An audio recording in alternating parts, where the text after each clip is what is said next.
Hey guys, it's Leanne. Happy Monday. I'm trying to figure out the best way to reach the most of you, yeah, for this group. Like 2 groups ago, I did mostly just word posts, and then I wanted to connect more, so I did videos for the last group, but I know I talk a long time, and sometimes it's hard to get back and watch all of those videos. So I'm going to try kind of a combination of, doing videos plus words so you guys can get away, get the gist of it from the words, but also dig a little deeper, dive a little deeper in the videos. So today I'm going to just talk about getting in your water and making sure you're getting in enough water. So as you know, I've been struggling with this adrenal fatigue, and now that I have like a diagnosis, just trying to get better, to feel better. So I shared my food journal yesterday to I'm just kind of playing around with foods and food combinations to figure out what is the best way to keep me feeling energized and feel good.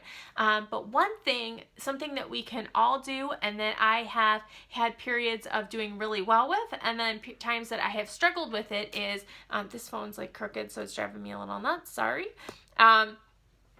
Is drinking water. And I specifically aim for 1 gallon of water a day. So Dr. Alan Christensen is, and he has the Adrenal Fatigue Diet is the name of the book. He kind of talked about this in a video series and in the book that I'm reading.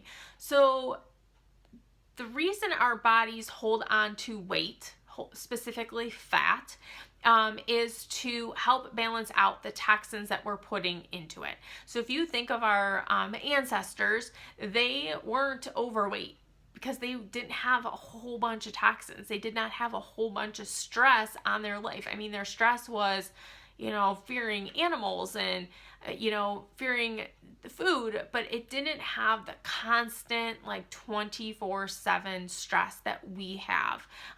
Just maybe stimulation, stuff like that. But they also didn't have the processed foods, and they didn't have a lot of those inflammatory foods. So they weren't eating a lot of rice and dairy and stuff like that because, frankly, they didn't know how to make it. They were, raw nuts, fruits and vegetables, and meat. That was their diet. And so those things didn't have a lot of inflammatory responses, and so our body wasn't holding on to the weight per se. And think about, our ancestors, our bodies do hold on to weight when we go into lower calories because it needs to, maintain things. So it's like, hey, I'm not getting enough food, so I'm going to slow down everything and I'm going to hold on to this fat to protect me so that I have energy sources going on. So eating too few calories is bad. But 2, when I'm reading more and more and more, it's not necessarily about the amount of food, it's about the quality of the food.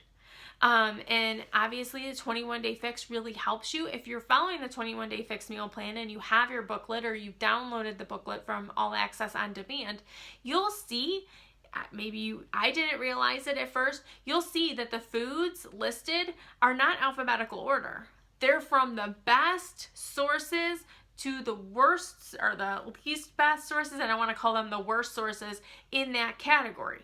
So, tacos, yes, are approved, but as a yellow container, but we would rather you have some yams, do something that's not, as processed. But so one way, in addition to food combating and, helping get rid of some of those toxins, is to stay hydrated. And that's where the water comes in. And you want clear, good water. You do not want to be drinking pop. You do not want to be drinking coffee. You do not want to be drinking juices. You do not want to be drinking all of those vitamin water things. You want to be getting in some good water. I got a whole bunch of jugs of distilled water. Gonna look into the reverse osmosis system.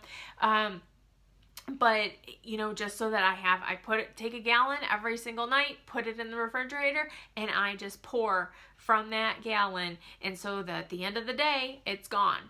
And so yesterday I did it and I felt good, or I felt better, is what I'm trying to say. I felt really good. Yes, I was in the bathroom, but I knew every time I was going to the bathroom, I'm like, yes, toxins eliminating from my body. And that's just helping your system heal. We are focusing on food and your workouts, but also giving your body the chance to heal. So I have a group starting next week, and I'll be sharing information in this group, so you don't necessarily have to be in both groups and checking in on both groups.